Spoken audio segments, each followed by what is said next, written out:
മത്തായിയുടെ സുവിശേഷം 15-ാം അധ്യായം 21-ാം വാക്യം മുതൽ നമ്മൾ കാണുന്നത് കനാൻകാരിയുടെ വിശ്വാസമാണ്. ആ പ്രദേശത്ത് ഒരു കനാൻകാരി ഉണ്ടായിരുന്നു.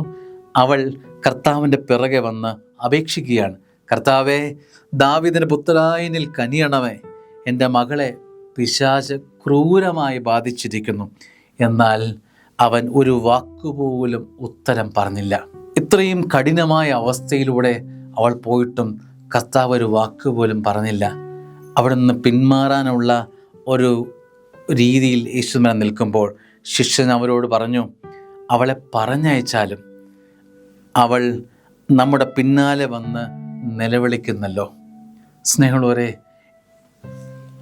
ഈശോ അവളുടെ ജീവിതത്തിൽ ഇടപെടുന്നതിൻ്റെ കാരണം എന്താണെന്നറിയാമോ? ഈ നിലവിളിയാണ്. നിർത്താതെയുള്ള നിലവിളി ജീവിതം മാറ്റിമറിക്കുകയാണ്. മുൻപോട്ട് പോകാൻ ആഞ്ഞു നിന്ന കർത്താവ് തിരിഞ്ഞു നിന്ന് അവളുടെ ജീവിതത്തിലേക്ക് ഇടപെടുന്ന അത്ഭുതകരമായ ഇടപെടൽ നമ്മൾ കാണുകയാണ്.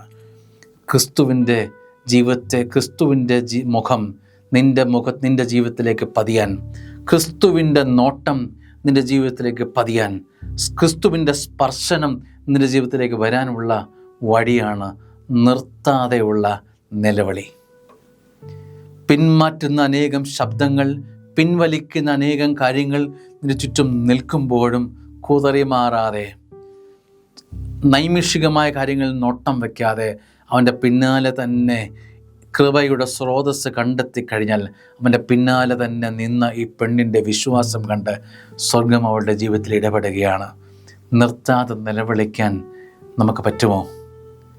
നിർത്താതെ അവൻ ഇടപെടുവോളം, അവൻ നിൻ്റെ ജീവിതത്തിൽ സ്പർശനം നൽകുവോളം, നിൻ്റെ ജീവിതത്തിൽ വെട്ടം വീഴുവോളം അവൻ്റെ പിന്നാലെ നിന്ന് ഒരു മടിയും കൂടാതെ നിലവിളിച്ചു കൊണ്ടിരുന്നാൽ സ്വർഗം ഇടപെട്ട് തുടങ്ങും.